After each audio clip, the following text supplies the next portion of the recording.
Chapter 38. Public Confession of the 30 Accomplices.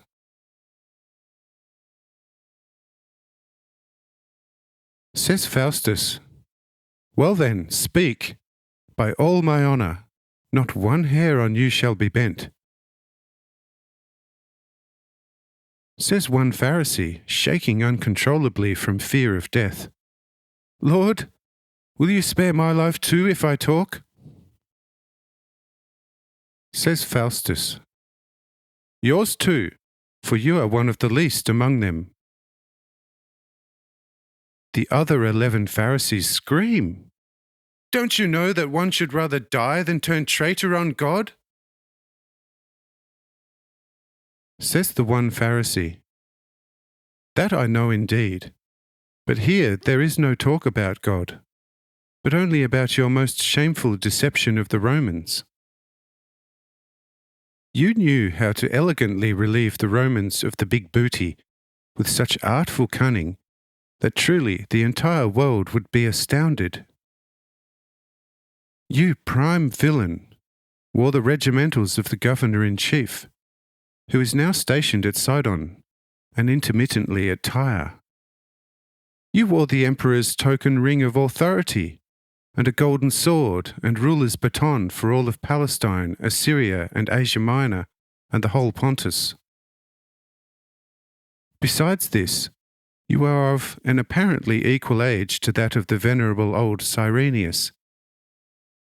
Assuming his name and putting together a retinue and royal household similar to that of Cyrenius, mounted upon a magnificent steed.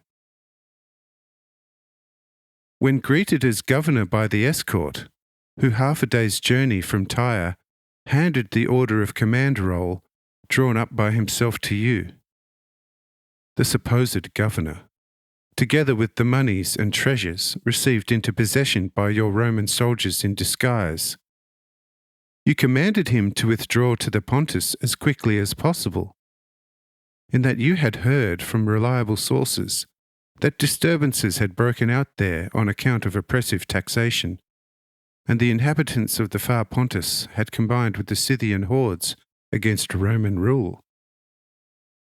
To delay would be dangerous, wherefore he, as the governor, had, on instructions from Rome, come to meet him, the toughest chieftain of Pontus and Asia Minor, part of the way, in order to shorten his trek back for the emergency.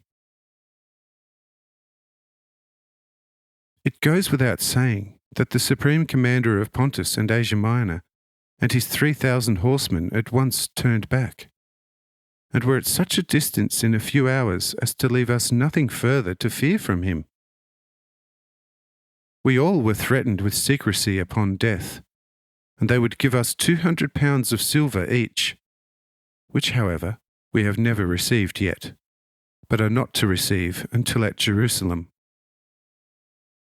Fate, however, decreed otherwise, and the prospects for the 200 pounds look somewhat slim.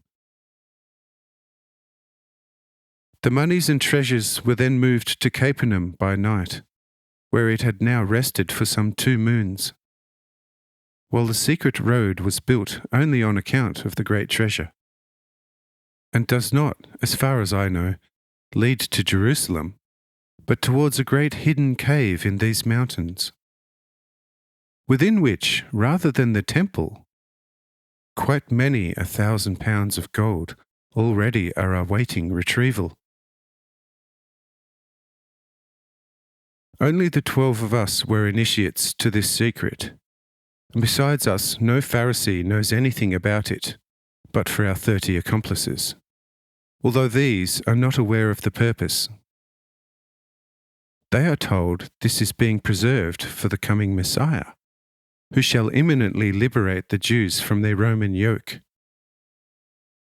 But I, of course, know a quite different purpose, namely, first, a life of luxury over luxury, and secondly, mighty corruption powers in important emergencies, where it is intended to have the mighty Romans dance according to one's tune, or to purchase a supreme position at the temple, which of course is always worth a fortune of gold.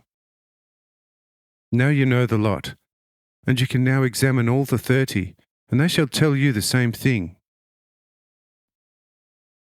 Only the pledges were destined for Jerusalem, in order to win the temple's favour.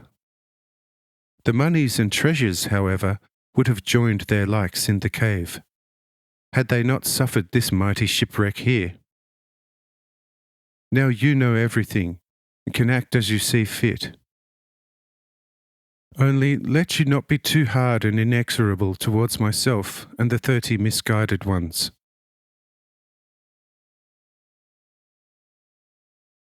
Says Faustus, towards you and the 30, I shall not be acting as judge, but as protector. What is to be done with the 11? Cyrenius shall decide. Only tell me one more thing, whether any of the monies or treasures has been stolen, or whether all that was brought from Asia Minor is here together, and whether you know about the famous cave. Says the Pharisee, just as it all was taken into possession, together with the wagons, so it still is here, undamaged and complete. Regarding the famous cave, however, I, as a co-sworn, know of everything it contains, of course, and without one of us 12, no one could find either entry or exit. Following this, Faustus praises the more destitute Pharisee named Pilla, saying to Castiona, well, friend, and now most esteemed father-in-law, the cave located in your mountains, obviously, shall be given to you as pronounced in the initial verdict. The emperor's monies and treasures, however, let you take into custody for the present, for they shall be safest in your custody pending the conclusion of this major trial. Let Pilla be placed on my bill, but let the 30 be given good accommodation for the night. I cannot give them freedom until the cave is cleared. Then afterwards they can go wherever they choose. Nor do I intend to have them whipped, since their cooperation led to big revelations.